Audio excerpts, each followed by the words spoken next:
अब मैं मंच पे आमंत्रित करना चाहूंगा श्रीमान बिजला राम जी चौहान, प्रधान गुड़ामालानी।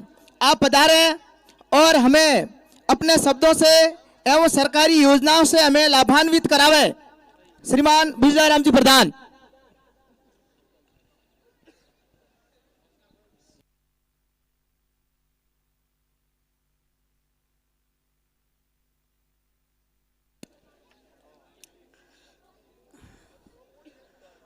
भारत रत्न बाबा डॉक्टर साहब के चरणों में कोटि से वंदन। आज के इस कार्यक्रम में अपने बीच में विराजमान परम श्रद्धेय श्री श्री 1008 गणेश नाथ जी महाराज, श्री श्री 1008 श्री नेमनाथ जी महाराज, इन संतों के चरणों में वंदन। अपने बीच में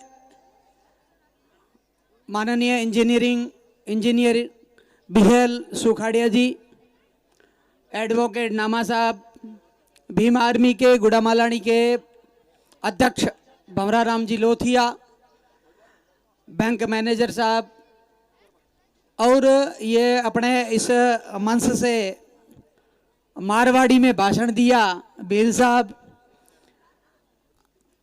अपने आरएलपी के अध्यक्ष ताजाराम जी भाई साहब, भारतीय किसान संघ के उपाध्यक्ष अर्धाराम जी, पूर्व यहाँ वक्ताओं ने, मैं भी 3-4 घंटे से यहाँ बैठा हूँ, वक्ताओं ने अच्छी अच्छी बातें बताई। अपने को आज अपन डॉक्टर भीमराव अंबेडकर जी के इस जन्मोत्सव जयंती पर अपन इकट्ठे हुए हैं। सबसे पहले तो डॉक्टर अंबेडकर थे कौन, उनका जीवन परिचय क्या है। उन्होंने अपने लिए, इस भारतवर्ष के लिए, यहाँ तक कहे राजा रंग का फकीर के लिए, इन विश्व रत्न, भारत रत्न, आधुनिक भारत के जनक परम श्रद्धेय डॉक्टर भीमराव राम जी अंबेडकर ने क्या किया, उनका जीवन परिचय क्या रहा है, उनके बारे में जानना पड़ेगा सबसे पहले अपने को। उन्होंने केवल SC ST उनके लिए नहीं, पूरी मानव जाति के लिए क्या किया है, उनकी जीवनी अच्छी तरीके से पढ़नी पड़ेगी, तब जाकर के अपन पहचान पाएंगे। उनके बाल्यकाल से लेकर के उनके साथ क्या हुआ, उन्होंने अपने जीवन में किस प्रकार के संघर्ष झेले हैं, उनको पढ़ना पड़ेगा, तब जाकर के अपन उनके प्रति अपनी सच्ची श्रद्धा जगेगी, ऐसा मेरा मानना है। ऐसे डॉक्टर भीमराव अंबेडकर जी के बारे में बहुत सारी बातें यहां से हुई है इस मंच से। मैं आपसे निवेदन करना चाह रहा हूं, वंचित वर्ग, उनके साथ में बहुत अत्याचार हुए, छुआछूत, भेदभाव, अनेक प्रकार के जितने जुल्म ढाए गए वो हुए हैं और आज भी हो रहे हैं।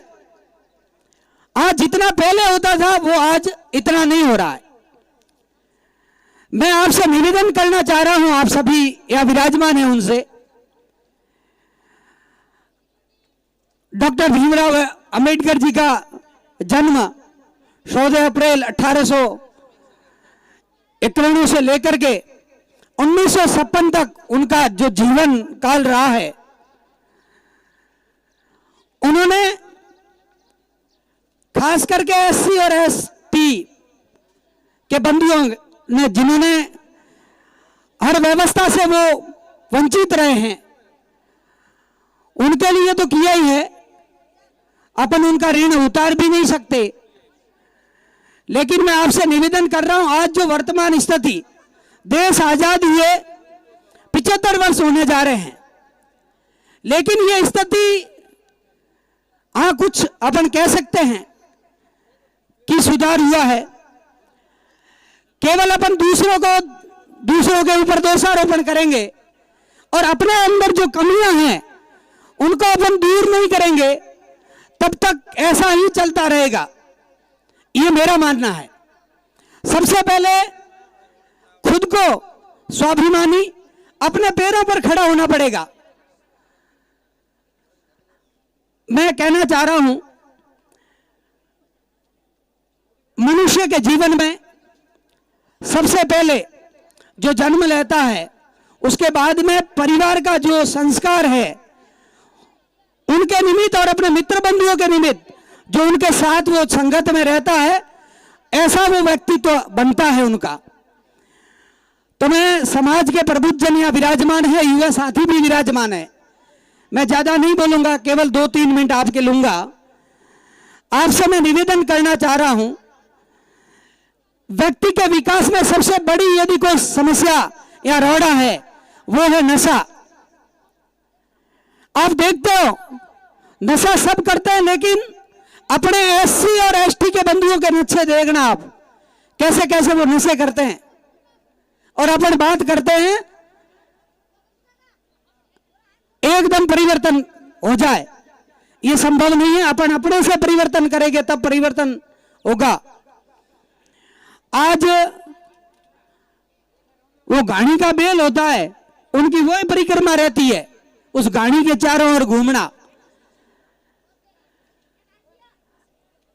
एससी एसटी के बंधुओं के साथ, बंधुओं में क्वालिटी कोई कमी की नहीं है, उनके साथ बहुत उनमें हुनर है, मेहनत करने का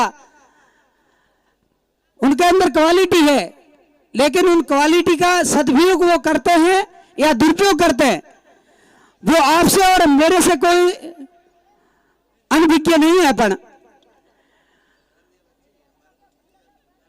तो एक तो नशा पहले कंट्रोल करें, और एक है अपने बच्चों को, आप भूखे रह जाओ,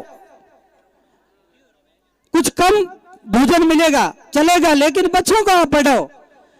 अपने बच्चों को पढ़ाओगे तो ही समस्या समाप्त होगी। ऐसे गुरुजी अपने सामने विराजमान हैं। नेमनाथ जी ने 2 कॉलेज और विद्यालय खोले। शिक्षा के क्षेत्र में इतना बड़ा काम, आज ये जो जागरूकता अपन देख रहे हैं, जो कुछ वर्षों से जागरूकता आई है लोगों के बीच में, वो शिक्षा की वजह से ही आई है। तो अपने बच्चों को आप शिक्षित करिए, उनको पढ़ाइए, उनको पूर्ण रूप से पढ़ाइए और नशे से दूर ही रखिए। अब तीसरी बात मैं आपसे कहना चाह रहा हूं कि आप काम करते हो, पूरे दिन कड़ी मेहनत करते हो, शाम को गंगा जल ले लेते हो, या पूरे दिन अफीम ये गुटखा मुंह में भरा हुआ पड़ा रहता है। नहीं कहना चाहिए दुर्भाग्य है, मैं आते ही मुझे 2 जने यहाँ गंगा जल पिए, फूल मिले, गले मिल गए, मैंने कहा धन्यवाद। यहां तक यहां मंच पर आकर के बैठ गए। धन्य हैं उनके माँ बाप। माँ बाप क्या करें, ऐसे भी लोग हैं जो सूर्य उदय से पहले ही अंग्रेजी बोलनी शुरू कर देते हैं। उससे केवल अपने परिवार, उनका परिवार, उसका नहीं, उसके परिवार की माताएं बहनें कितनी दुखी होती है। आप यहां समाज के मौजूद लोग बैठे हैं, संत महात्मा बैठे हैं, मैं इनसे आग्रह करूंगा कि नशे पर अपन यदि लगाम लगाएंगे तो ये बहुत बड़ा अपने समाज का जल्दी ही उत्थान जिस गति से हो रहा है उसमें डबल गति से होगा। अब कुछ यहां से बातें आई कि भाई आपको कुछ योजना के बारे में भी बताना है। मैं आपको कहना चाह रहा हूं कि भारत सरकार के द्वारा प्रधानमंत्री आवास योजना जो चल रही है, उसमें मेरा कार्यकाल जो प्रधान का दायित्व मिला है उसमें 1 वर्ष और कुछ महीने हो गए हैं। उसमें 3,500 आवास अपने एससी और एसटी के बंधुओं के सैंक्शन हुए हैं। ऐसे ही एसबीएम की योजना है, वो ये मंच नहीं है कहने का, लेकिन परंतु मैं ग्राम पंचायतों में जाता हूं और अपने वाले बंधु भी मिलते हैं। अब पता नहीं वो मेरे से कितना मिलते हैं या नहीं मिलते हैं वो आपको पता है। तो आपको जो भी मेरे से जानकारी लेनी हो, मेरा सहयोग लेना हो, तो मैं समाज के लिए, मैंने 36 कौम के लिए वहां बैठा हूं, और आप तो मेरी समाज के हो, तो आप बेझिझक आप आइए, मुझे पूछिए, मैं पूरा सहयोग करूंगा आपका, उसमें कोई किंतु परंतु नहीं है। लेकिन आओगे तब, नहीं आओगे तो, क्योंकि लंबा क्षेत्र है, 31 ग्राम पंचायत है, एक दिन करूं तो भी छुट्टियां उटियां मिला करके 2 महीने में एक बार आ पाता हूं, और ज्यादा तो क्या कहूं मैं, यहां से अच्छी जो शिक्षाप्रद बातें हुई है आप ग्रहण कीजिए। डॉक्टर भीमराव अंबेडकर की जयंती आप मना रहे हो, बहुत अच्छी बात है। ऐसे छोटे छोटे गांवों में ऐसे डॉक्टर भीमराव अंबेडकर के चाहने वाले ऐसे जागरूकता ला रहे हैं, उनको मैं बहुत बहुत धन्यवाद देना चाह रहा हूं इस मंच से। तो आप ऐसे कार्यक्रम करते रहें समय समय पर, उसके निमित्त जहां भी मेरी आवश्यकता है मुझे भी कहिए, मैं भी आऊंगा।